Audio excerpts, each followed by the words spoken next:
Nick, welcome to the show. I'm glad to be here. For context, we started this podcast because our marketing team told us to. So again, Everyone's got a against boss. our will, they forced us into it, and it's a bit of a if you can't beat them, join them mentality. Yeah. Everybody's doing social, we get in social. So I'm Yep. Phil. I'm partner at Webisoft. We do custom software, operate in multiple industries. One of them being oil and gas. And so very curious about that industry as a whole. Nick, thanks so much for coming on. Do you want to give a quick introduction, who you are, who you work for, where you are in your career? So obviously my name's Nick. Been in oil and gas since 2011. Broke out in the Marcellus Shale up there in Northeast PA. Back when gas was $6, $7, $8. Back when money was good, I should say. Then I got transferred to Texas here to the Eagle Ford Shale back in about 2013, and been down here ever since. Worked for a couple companies, but I've only worked for one CEO. So Oh, interesting. I've been through a few buyouts. He had a company, we sold it, worked for that company, then we sold it again, and then that first, I think was it back in 15, 16, the first kind of oil crash we had. Bought it back, and then we sold it again. I think back in 15, and then we started Ampro here back end of 2016, and been with Ampro ever since. So going on almost 9 years this November. So, but I've worked my way up from the field. I mean, I was a Flowhand out in the day, running jobs, and now I'm COO of Ampro. So we got about 130 employees. We got offices in South Texas, West Texas, and the Northeast. So, and we're looking at expanding, but till then, that's our three major plays that we're in. So So, you've been with the same CEO for a long time. So you yep, guys are kind of like a dynamic duo here, just basically setting up successful yin companies and and then yang. selling them. How does that Yeah. happen, by the way? Like an acquisition in that industry. Yeah, so a lot of, I mean, it's different now. Back in 13, 14, everyone was throwing money around. I mean, everyone was buying everyone. I mean, we worked when my CEO, Billy, sold it to his brother. I mean, there's a big dynamic here. So, we were one of the two biggest independent flowback companies back then, and then we joined together, and we were the biggest independent flowback company. We had over 500 employees working for us, and we were in every basin pretty much. And we sold that to New Source Energy Partners out of Oklahoma. And then yeah, I mean, ever since then it's kind of from the first purchase there. I mean, as far as how it works, I wasn't at that time. I wasn't in the nitty gritty. I was literally a person out in the field, boots on the Mm, ground.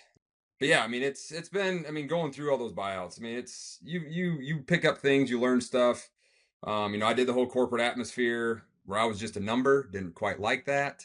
It's one of those things. I like to be hands on. I like to be involved. I like my whole team to be involved in what we're doing because I'm no one without my team. At the end of the day, you know what I mean. I mean, it's I tell everyone, that works for us that hey, I mean, I'm important, but you're more important than I am because at the end of the day, if you can't do the job out in the field, then I don't even that's have a right. job. Yeah. So, so it's one of those things. I try to, it's your workers, your field workers are your most important asset to me in a company. I mean, they can dictate if you keep a $5 million account or they can lose a $5 million account one night. Mm-hmm. So been there, Mm-hmm. done that. So Yeah. been through those, and in this industry, you try to learn from your mistakes. At the end of the day, I mean, it's no one's perfect. I mean, I will flat out admit that. I mean, I've been late for meetings, stuff like that, but I try to preach to our people is just, just be honest. I mean, it's all Just about do your trustworthy best. because when we're yeah, well, I mean, it's just when you're on that pad and you call them if there's issues with whatever we're doing. I mean, you want them to tell you the truth. I mean, because at the end of the day, I mean, I'm the one who's answering all the questions from our operator or from our customer. You know what I mean? So it's one of those things where I try to build a good team, and a majority of our people that we have working for us have been with us 7, 8+ years. Oh wow. So that helps the Yep. situation. Yeah. So, Makes it predictable. but well, it's just like I know like I said before, it's the industry is changing as we speak. I mean, 10 years ago, the people out in the field, the work ethic is just a different atmosphere than it was before. So it almost went from people taking pride in what they do to now it's almost a paycheck Mm. sometimes. So Is that the biggest differentiator? Is just like the buy-in? I would say yes. I mean, you're losing to me, you're losing the people that take pride in what they do. I mean, there are a good group of people out there that still take pride, but I mean, I can almost guarantee it. Whatever company they work for, they are taking care of those people, because Mm, that is, to me, that is one of the biggest things that a company, if you can't see it, that you can lose out on a massive asset. You know what I mean? right. So So you don't recognize the value of your employees, you mean? yeah, I mean, it's more. I mean, you have to look at your personnel and look at, who's actually here to make us better, Mm, or who's actually here. And I get it. There's people here. Everyone's got to get a paycheck. Everyone's got to make a yep. living. Understand that. We try to look for people that want to be part of the team, that want to grow something from where we're at now. I mean, it's, to me, if you don't have that, you're just dealing with issues 24/7. Mm-hmm. So that's I mean, that's our, I would say, in our service line, in the flowback and safety aspect of the service industry, in the oil and gas, personnel is one of the biggest hurdles that we deal with. So Right. I mean, similar situation in software as well, right? Um, well, yeah, I mean, it's funny because, you can have a guy quit today and he can go down the road and get a job in 40 minutes. I mean, everyone's hiring at the end in of the your day. in your I case, mean, you mean? everyone I Because know that's of. not true in tech at all.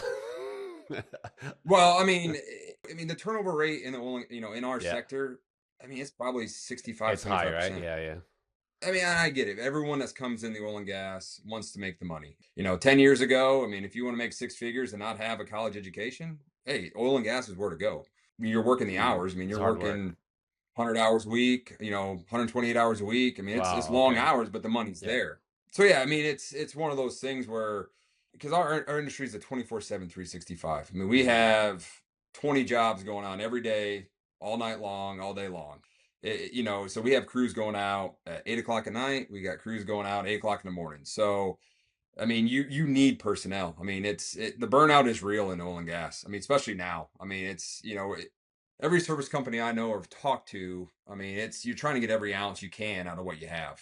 I mean, efficiency is a huge, huge thing nowadays. So if you can't be efficient, I mean, more than likely you're not making money. right. So from, say, 10 years ago, and this is my analogy of operators or E&P companies, is, they were wiping their butts with $100 bills back in the day. They didn't care. You know what I mean? It's just, at that point, oil was so Yeah. high, they just wanted to get it out of the ground. To now, you look at now, I mean, every dollar spent is looked at. Yeah. I mean, which is fair. I mean, it's how it should be. The margin for error, or the markup, or if you don't have your margins right, man, they can. I mean, you can go under quick. So, Right. So they're all more cautious. It's well, it's and yeah. everyone's watching Go the ahead. the bottom Mm-hmm. dollar at the end of the day. I mean, it's whether, when it comes to, doing the field tickets, to getting the ticket signed. I mean, everything's looked at. I mean, you have an extra hour here, you make a mistake, something like that. I mean, they're going to catch Mm. it. So it's, like I said, I've seen this industry change, almost rolled over, from what it was 10 years ago to now. So As COO, what takes up most of your day? most of my day is dealing with problems. That, or, Yeah. I mean, not so much problems. I mean, it's more, I would say, more making sure our team understands kind of our CEO's, we want to say, The direction. vision. Yeah, the vision, in a way. I mean, we as a company, as Ampro, we're changing as well. I mean, kind of like you said, we did a big marketing push Mm-hmm. this year, and that's where we're seeing the industry changing. Back in the day, it was all about who you knew. I mean, it still is that, as far as, getting work, or getting the new customers, or grinding up some revenue. It's all about who you knew. And nowadays, they've taken a lot of the power from out of the field level and put it more into the corporate offices and into procurement, as far as they're making the decisions, not so much as in the field level Mm. anymore. So yeah, I mean, it's one of those things. The big thing back in the day was, money under the table. A lot of people were getting Mm. paid to get to Right. work. So it's a. I mean, I'm sure that still happens at the end of the day. But yeah, I mean, it's just an ever changing industry. And you have to adapt. I mean, my biggest saying I tell our team all the time is, either you adapt or die. Yeah. You know what I mean? I I mean, said you I will say be the left same thing. behind. Mostly with So AI. Yeah. because it's Well, I mean, we did that with our marketing, and we did. We're working on a new service line with what our industry is asking for. But I mean, yeah, I mean, there's people always working on technology. We got competitors that we're dealing with, and if you're not keeping up yeah with them, yeah I mean, you will be yeah left behind, and an account you had for 4 or 5 years can be gone yeah overnight.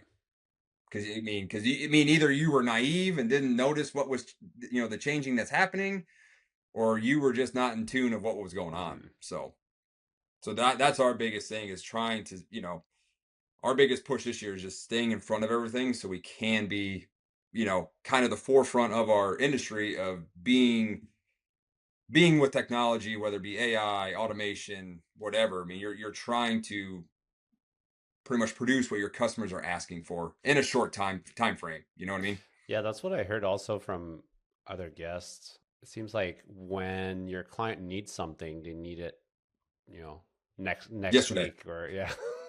No, it's yesterday. I mean, it's literally yesterday. It's I mean, it's that's a big saying in our industry. When I get a call, or when my guys get a call, it's like, well, how soon you need it? And it's always like, yesterday. It's like, all right, As I a get you. So joke, you but need not it a joke, you know.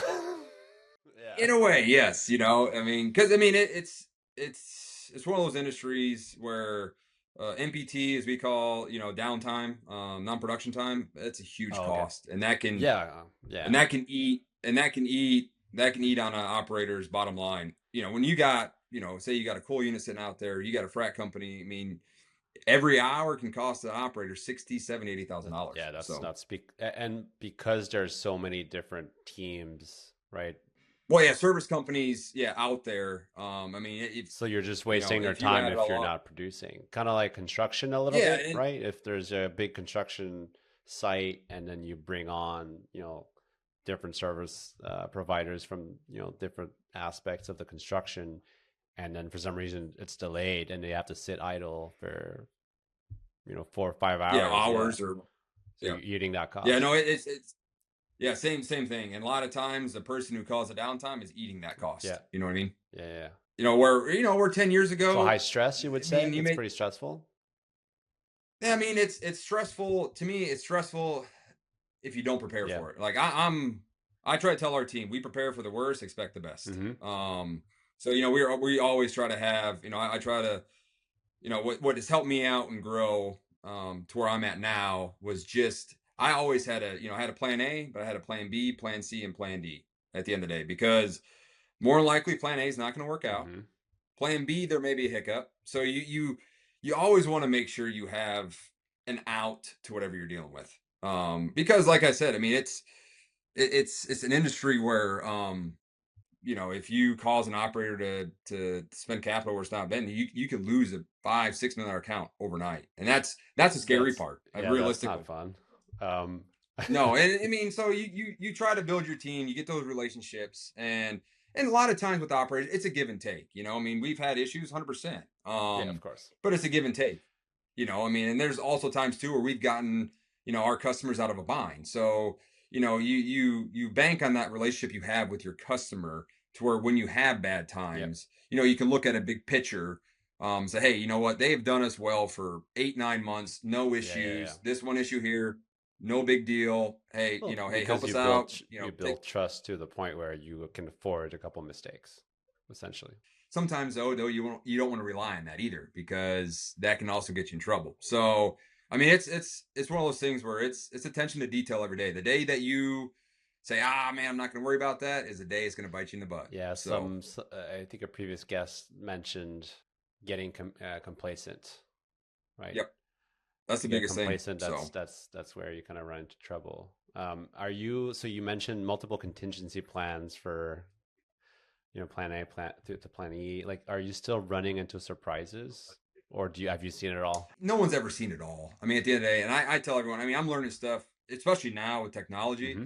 I'm learning stuff new every week. You got ChatGPT with you, and yeah, Yeah, yeah, yeah. ChatGPT is a big thing it's a time nowadays. saver for When it sure. comes to Yeah, emails, I mean, why not? If 100%. everyone's using it Yeah. to save time, I mean, and time is one thing you can't get back. Mm-hmm. So yeah, I mean, it's one of those things where, yeah, which you try to use every resource you can. But yeah, I mean, for the most part, if we get a curveball, I mean, it's a big curveball, something Mm, that, the big issue or an accident or an injury, something like that. But for the most part, we got a pretty good, robust team and, SOPs in place to where stuff is pretty much caught before it becomes a big issue. So, nice. And people follow SOPs I mean, for for the the most most part, part. yeah. I mean, you Yeah. you have your company or your vendors SOPs, but I mean, I meant SOPs more of like everyone kind of understands that when if we put a job out that we haven't done or something that we haven't done in a Mm, while, it's like, it's always the checks and balances, the making sure that, hey, last time when we yeah, did yeah, this bit us in the butt. Make sure we check this, and like I said, it's all because, and all those check boxes and how we do that is all because we've been caught before with our yeah. Of pants course. down, or that issue has happened. You know what I Yes, mean? the price of So experience. yeah, and there are times now too where you still have the dumb mistake, but that to me is the human element. You're never going to ever eliminate the human element when it comes to this. Everyone's human, no one's perfect. Mm, So I mean, it's one of those things where being a manager and a leader and stuff like that. I mean, those are things you have to understand. If not, you'll go insane because it's one of those things where as much as you want this guy to do it exactly how you want it, I mean, he'll never do it exactly how you want it because no, you're not no. doing it. You know what I Delegation is, mean? I think, you So, gotta expect like 70%, right? Something like that. yeah, I mean, as long as you can get the message of what you're trying to achieve, I mean, that's the end Yep. goal. I mean, how they get from point A to point C, as long as it's done Hmm. right, everyone has their own spin on it. You know what I Yep. mean? What's an outdated process that you're still stuck with, maybe culturally? I say the most outdated process that we deal with is probably invoicing. Really? Okay. Honestly, to us, yeah, it's for where we're at and technology based. To me, invoicing is way far behind. I mean, as far as how it works, how I mean, I think our biggest, not biggest struggle, but the one thing that I think our industry could do better is our operators understanding cash flow with our service providers, because we may do work today for a customer, we may not get paid for 120 180 days, Mm, even though our MSA or master service agreement say 60 days. You may have 20 30 days in there of just getting the work you did today approved by the field personnel. Then from there, it's got to get inputted into a system, then someone else has to approve that invoice. It's just a long process, and so it's a long I will be process on both ends, you're saying. So even for you to well, get the invoice out and then for your client to essentially receive it and then pay it. I wouldn't say for us, we try, we understand cash flow, and if you don't, I mean, cash flow is king to us. If you don't have a good cash flow, you I can be think doing it's all the king money. to pretty much everybody in business, but yeah, go on. Yeah, 100%. But I mean, it's one of those things where, I mean, you could be doing eight, nine, $100,000 a month, but if you can't get payment on that, it doesn't Yeah. matter. I mean, you're going to be struggling to make payroll every Yeah. week, to where I mean, if you don't have a good rugged process of invoicing, yeah, I mean, that is another struggle that I think every service company deals with. Because I mean, on a daily basis, we're probably doing, between both service sides of our company, we probably are doing about 120 tickets a Mm. day, realistically. So I mean, you figure 120 tickets a day, times 7 days a week. I mean, it's just a lot, and just to me, the process of how it's done, I think that's something. If somebody could come in and do something better, it would make it a lot easier for service companies. So So you're thinking like automation, perhaps? I would say not automation. I mean, like I said, there's some companies out there like Inveris that have try to digitize the Mm-hmm. ticket part of it and the approval process, but it's like I said, the human element's still there because a person physically has to go in there, Yeah, log yeah. in, approve the invoice, and you're dealing with some foremans, or if you're dealing with your customer, well, that person that needs to approve it, he may be out in the field 5 days a week, so you may only have one day. He may be in the office one day to approve a ticket. If he has 50 tickets to do, he may not get to you for a couple Yeah, of yeah, weeks. yeah, yeah. So that's to me where the bottleneck is, because, like I said, yeah, I mean, as far as us, yeah, we do daily tickets to try to eliminate that lag. But yeah, I mean, I mean, the whole net 60, net 30, that's not even close in the oil and gas industry. That's So, interesting. It's not the case for us on the software side. It's funny because we had some friction with our client because we bill in advance essentially, right?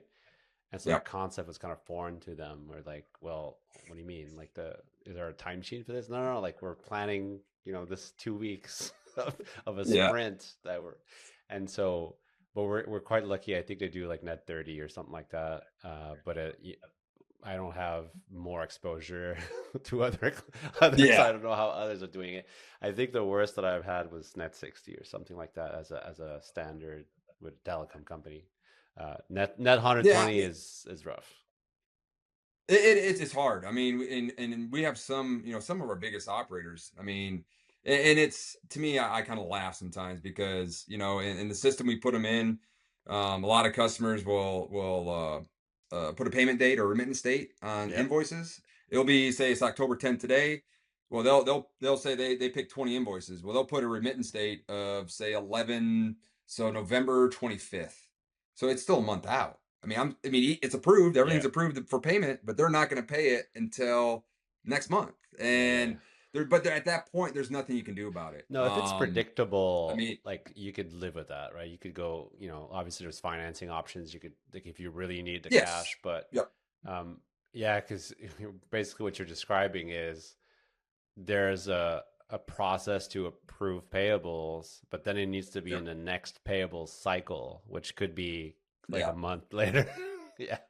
yeah. No, it's. I mean, I say, and not trying to put too much out there. At one time, we had one customer. I mean, they owed us We two won't or name three million names. dollars, and no, no, but I mean, they owed us quite a bit of money, and I mean, they held it on for almost 200 days just because of their process. They were changing Yeah. something internally, Merger and and like, yeah. it, but it's always the service company. Always, I mean, shit rolls downhill. I hate to Yeah, say no, it, that's how it is. and I mean, what are you gonna I'm do? Go somewhere else? I am the bucket at the Yeah. end of it. Put it that way. Yeah. So, but because our the vendors that we buy stuff from and stuff like that. I mean, we understand small. Everyone's a small business. I mean, when it comes down to it, you don't have too many Mm, conglomerate service companies. sure. When we set up accounts with vendors that we buy supplies from, stuff like that, we understand that we cannot stretch them out to 120. So we try to be fair with them. Honestly, probably everyone's kind of a net 60 in our industry. Okay. I mean, that's just kind of a given standard because everyone's been in it long enough where they understand net 30. You can put it on a piece of paper, but no one's probably going to pay it. Well, from So experience, the shorter time frame you give, the more chances you have that they'll actually pay like faster. So yeah. if you Well, say I like mean, due on receipt, they'll pay net 15. If you do net 15, they'll pay net 30, and if you put net 30, they'll pay net 60. yeah, Something like that. But that's not true universally. And some companies, will have their rules, and if you don't like them, you can go like they'll go somewhere else, right? That's literally what it yeah, is. kick Like, rocks. Yeah. No, and there's some, and we're not one of them, but there are some service companies that, hey, and I respect them. They stick by the net 30. If you can't pay net 30, hey, we don't want to do work with you. And I get that aspect of it. I mean, it's to each their own, but we're just, in our cutthroat industry, we just don't have that yeah, luxury of being able to turn down that work. Because when we started where we're at now, we didn't have anything. We started from zero revenue and we grew it to over oh 40 wow, million within a couple of congratulations, years. by the way. So yeah, appreciate it. So, but yeah, so it's one of those things where it's feast or fathom at the end of the day. I mean, it's you got to take when the work's here and you got to make as much as you can because, the peaks and valleys in the oil and gas industry are becoming shorter and shorter. Yeah, yeah. So, and then you're getting a lot of these mega mergers. You got the Chevron, and I think it's Chevron and Hess up there in North Dakota. Maybe it was Oxy. I can't remember that merger, but you get a lot of these where you had multiple. You may had say company A working for Hess doing their fracs, and you had company B working for, let's say, Oxy doing their fracs. Well, somebody's going to lose it at the end of the day. I mean, one of those companies is probably going to get pushed out, or their workload's going to go down. When you're relying on that revenue, or you got a 5 to 10 million dollar account, and that gets cut in half, that is a What do you do huge then? bottom line Do you need change. to Yeah, turn I mean around at and that find a new one like within 30 days or? well, that or it's cutting costs. Yeah. I mean, one thing too, I would give our industry is that we can pivot very quickly. I mean, COVID taught us that very, very Mm, quick. That you can go from being the biggest service company out there to almost having nothing. I mean, I remember sitting out in Midland when COVID hit, and when everyone started shutting down, and yeah, I mean, we were doing, 700,000, 800,000 a week, and we went down to 200,000 overnight. Wow. And yeah, it's but everyone pivots. I mean, at the end of the day, we came out unscathed. And how do you, Um, so hold on. So how do you manage that? Do you have kind of flex workers where they're like on a consulting type deal that you can just turn on and off? Obviously not literally we on and run, off, yeah, but you get what I mean. we run some contractors. I mean, you get the 1099 Hmm. contractors to where you can do that. Because if they're on payroll, But that's a stressful next couple weeks of like, yeah. it was, and the good thing about it is, I know, our government did the ERC plan, Mm. retention credit and stuff like that, so that helped out. I mean, we were able to honestly during that time keep majority of our people working, but I mean, it was because of that, what the government put out there to help companies like Yeah. us, so people didn't go hungry, didn't go without a paycheck. So I mean, but it was stressful. I mean, it's we did major cuts. We looked at every bottom dollar we could to try to make it do, because at the end of the day, we didn't know the outlook. I mean, we had customers that had 4 or 5 frac fleets that we were doing work every day, to where they literally called us in and said, "Hey, we're done. Like, we don't know when we're starting back up." Hmm. And so that was a little scary. And before that, we did a big growth, where we spent roughly about $3 or $4 million in capital in 2019. So it was, yeah, I mean, it was going to our vendors. It was, and we have some good vendors that, good relationships, where we restructured our debt, we restructured some things.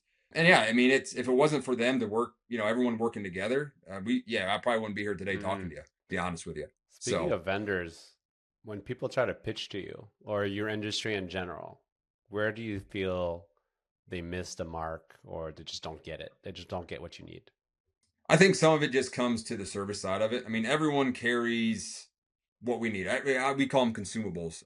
To me, what sets people apart is the service side of it. Or if I call them, are they going to answer the Yeah. phone, or is it going to take me 30 minutes to? Because like I said before, I mean, if I'm calling you, it's because I need it now. You need it I yesterday. can't.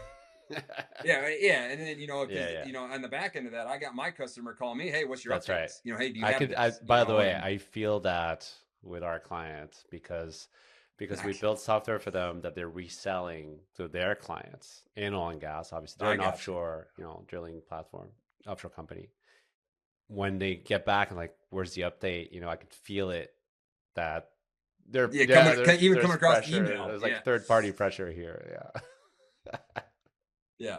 And I would say, and to me, that's what sets us, sets our competitors apart. I mean, because at the end of the day, how I look at our industry is, and how we keep our work that we have is, the people out there, their job relies on who they pick. Mm, So if they pick bad vendors, and they have to report to their boss that, hey, the AFE is going to be over this much because of this issue or that issue, I mean, they're putting their job on the line too. So they're, I know the people we work for, they're doing their due diligence and their background to make sure that, hey, if I pick you, you're not going to make me look bad, right? So to me, when vendors call me, I'm making sure that whoever we choose or who we go with understands that aspect. Like I said before, I mean, I don't expect them to call me back in the first ring, but understand the urgency of when we call, or if we need something, it's usually like you said, yeah, yeah, yesterday. yeah. On the So second ring, you need to answer at least.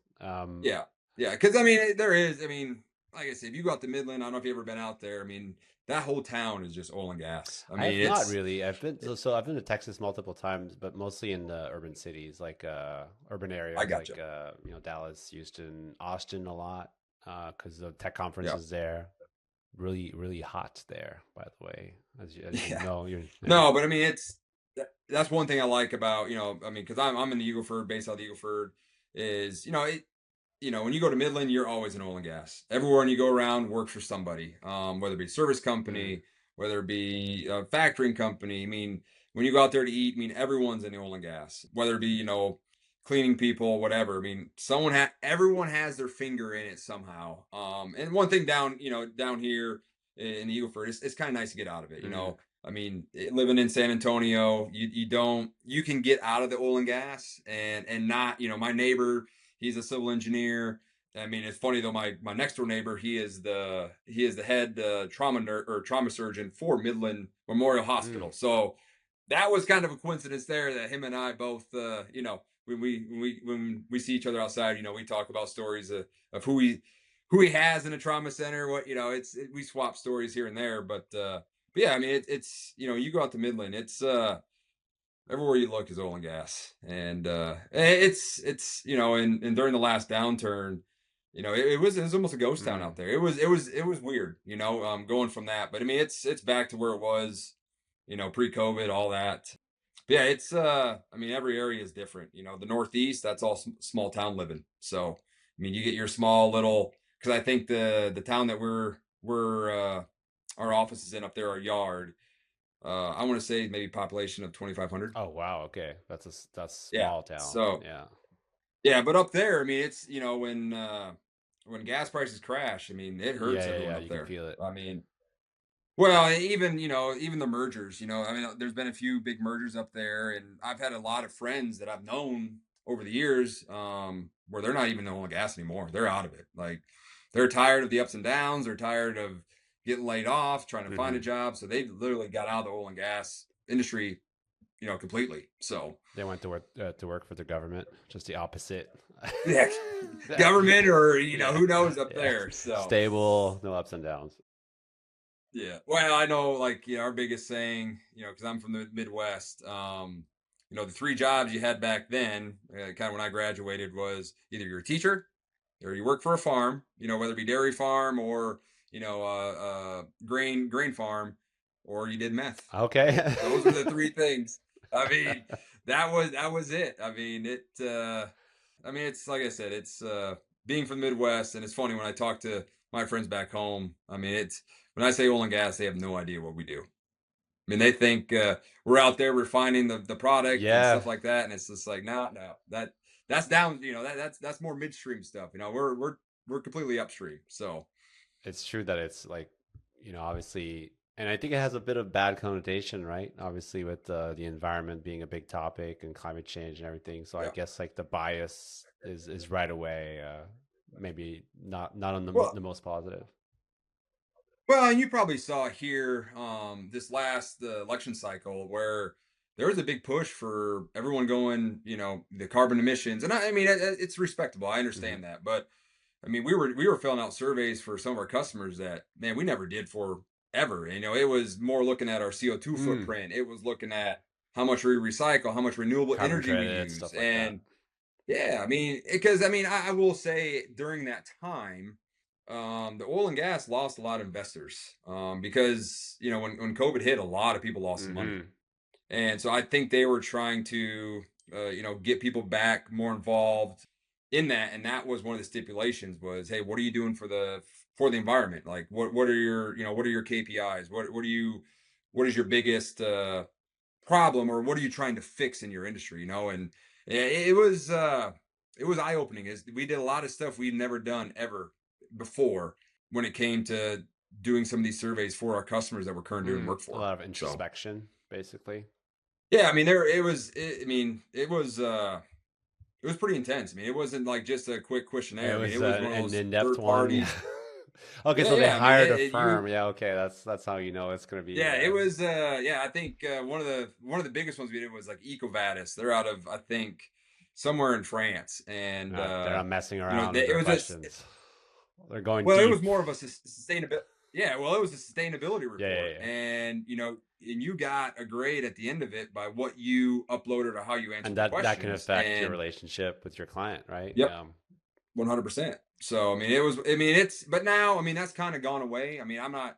There's still a lot of carbon stuff as far as green Hmm. energy. I mean, as far as that aspect of it, but I mean that intense surveys or requirements, those have kind of gone away. I mean, I realistically. think So they go in and out of fashion depending on what the administration is a little bit, perhaps. well, and I wish people understand the time and effort it takes to do that I, stuff. To yeah, where it's like, I mean, they it's don't not like a care. quick. No, Just they get it don't. done. I mean, like I said, the shit runs That's downhill. right. So Last Yeah. question for you, because I know we're coming up on time, but what innovation are you the most excited about in your industry? I would say, here this past year, we have really deep dived into automation Hmm. and data. I went to a conference here back at the first of the year. And one thing that really stuck out to me was, maybe 10 years ago, and don't quote me, I'm kind of paraphrasing what was said. But 10, 15 years ago, a reservoir engineer may be overlooking, say, 20 wells. Mm. So they're overseeing 20 wells, making a decision on 20 wells, whether it be new wells, old wells. So they'll take data that they get from their SCADA or however they have set up, and then, they may see one well here that, hey, if we pull the work string or, make some perps a little bit higher, we may get a little bit more return by doing that. And, so, looking at, say, 10, 15, 20 wells nowadays, reservoir engineers are overseeing 50 to Oh, 100 wow. wells. And it could be more. Like I said, don't quote me on that. Is it And, because of and demand or is it because they're able to do it with technology? I'm not going to say they're able to do it technology. I think the more technology we can provide, or more data we can provide, then the technology will make those decisions for them to where they can oversee, say they oversee Yeah. 100 wells. To me, I mean, I look at that as, I guarantee you he's probably not making the best Yeah. judgment for Obviously, it's every spread 100 thin. wells that are out Yeah. there. It's like a Yeah. project So, they manager may look at some, managing 100 yeah. projects. So Yeah. they may have them in tiers to where, hey, these ones here we need to focus on. These ones here are doing okay to our Hmm. standard. And I think the more data that we can give, these operators, then the better decisions they can make on that aspect. And I look at it too. Every dollar we can save them is just more wells they're going to drill, Hmm. or more money they're going to put back to the Yeah. company. Yeah. You know what I Yeah. mean? Data is great. As far as technology is great, there is a fine line of how much you want to pay for that data, because that is, another thing that you gotta, the hurdle you come up against, where I can provide you all this data, but say we're charging, say, $4,000 to do this pad. Well, now it's going to be 5,000. Mm. So it's like, is that extra $1,000 today to your customer? Is it worth that data? I mean, because at the end of the day, there is a bottom line. Everyone's trying to cut cost or be as much efficient as possible. So that's kind of where, to me, that's where our industry is in Mm. now. Is we're in that process of technologies slowly getting down to where it's comparable to what we're charging now. So operators aren't taking that big kick to get the data that they need. Right. So And data is fun, but if you're not using it properly, it's kind of not, as valuable. yeah, and there's a couple companies out there that I'm following, that are kind of being forefront in the industry as far as AI. And I do believe that, once they get these platforms built, that all this data that we can provide, to them, they can put in that, and then, yeah, I mean, it's someone else is Put making in the a decision for them. box, I mean, and that's something crazy. That's happens. crazy to Yeah. think. Yeah, Nice. yeah. I mean, it's crazy to think that that's where we're at now. Yeah. You know what I mean? And it's going to So, keep getting better and scarier. well, I would say, in our, you're going to get more. You're going to need more. Your, as far as your electrical engineers, because this automation stuff. Dabbling in it a little bit. It's you got to know what you're doing. Hmm. There's PLCs. Yeah. There's all this stuff to where, I may take a field guy that been with us for 8 years, and I show him our automation system, and man, he's just like, man, where do I turn the valve? It's like, no, you don't have to turn the valve. You just push this button. He's like, well, what do I do after I push the button? It's So more it's training. so It's, there's going to yeah, be a big, yeah, there's gonna be a big learning curve whenever this does take over, of almost like a changing of the guard to me. probably. Like Yeah. you're gonna have to have more, not educated, but more people that kind of grew up with the Tech automation savvy a or little the bit. Yeah. AI. Yes, yeah, in a way. I mean, I'm, like I said, I'm learning as we go here now. Yeah. Because I mean, it's, one of our big pushes for us is automation. A lot of our customers are looking for automation, and yeah, I'm learning on the fly. I mean, like I said, I grew up in the old manual days where everything we did out in the field was turned manually, Yeah. and now, I mean, you can do it. I can do it from my computer here. I can control a job up in the Yeah. Northeast, Yeah. so it's and and then when something happens, I mean, it's not as simple as, hey, let me go swap. It's calling somebody or the developer of whoever did or PLC or CTO to say, hey man, I need this fixed Mm-hmm. now. So, but I mean, I think that, I mean, I look at our industry where we're at. I think that is the next big hurdle that we're going to probably deal with. So, Well, Nick, thank you so much for coming on. appreciate it.